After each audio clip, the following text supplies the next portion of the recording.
Christian Science Monitor's been investigating the drugs trade in Russia. John's been down in the studio to give us a bit more insight into this. Hi there, Fred. You've looked closely at drug trafficking into Russia. What do you think is the main problem here? Where's the main weak point on the border, first of all? Well, the main problem, of course, is disruptions in Afghanistan and Central Asia in a larger scale. I mean, the NATO operation going on in Afghanistan has not tackled the issue of poppy growing. In fact... and they were trying to address it. They've made it plain that they've tried to do something about it. So what's gone wrong? Well, nobody knows exactly what's gone wrong, but they can't possibly be making that their priority. They may be changing. There are noises lately that is changing. But what seems to have happened, whether it happened in an ad hoc way or deliberately, was that they made a trade-off.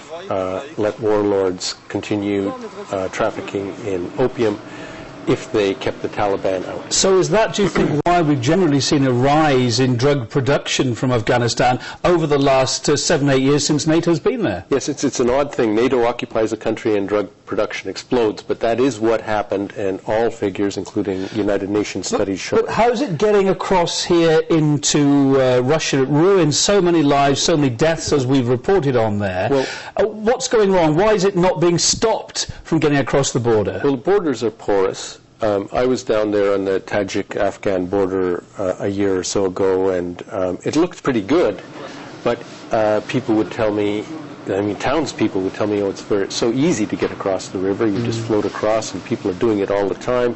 And is the problem down to manpower, customs manpower on the Russian side, or is the border just so big and awkward to patrol, no amount would really stop this problem? First of all, it's not the Russian side. The Russians were there on the Tajik-Afghan border until about 3 years ago, but now it's completely local. Tajik, Uzbek, Turkmen. These are three former Soviet countries that share borders with Afghanistan, and Russia does not. However, there are Russian troops in Tajikistan, and this is part of their brief to deal with this. One suspects that part of the problem is corruption, that there is just massive corruption, and it probably goes deep, and in the Tajik part, in the Uzbek part, and also very likely also in the Russian forces. There certainly was. There were a lot of reports of that, and that this is the main enabling factor. And of course, for the runners of these drugs, it's keeping food on their plates and it's keeping their families fed. Yes, of course, and some people are getting astoundingly rich. You know, in Kyrgyzstan and Tajikistan, you can see people, you know, which are incredibly poor places. You can see these huge mansions rising up around Osh and so on, and you just know there's some source of money that isn't suggested by, you know, the superficial nature of the local economy. Fred, I spoke a little earlier on this program to an advisor to the Russian Interior Ministry. He said that any thing that Russia could do to try to stop this wouldn't be a quick measure. They'd have to be looking over maybe 10 years to try to clamp down on this problem. So there's no quick fix as far as he was concerned. What's your take on it? What can Russia do? Well, Russia, I think, is moving now, and there is a regional organization, the Shanghai Cooperation Organization, which is really starting to address this. It is a huge, complicated knot of problems.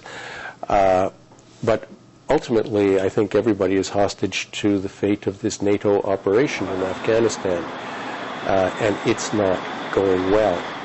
So if it fails, ironically, if the Taliban come back, they might crack down on drugs they did before. And that might solve that particular problem in an ugly, awful, unthinkable kind of way.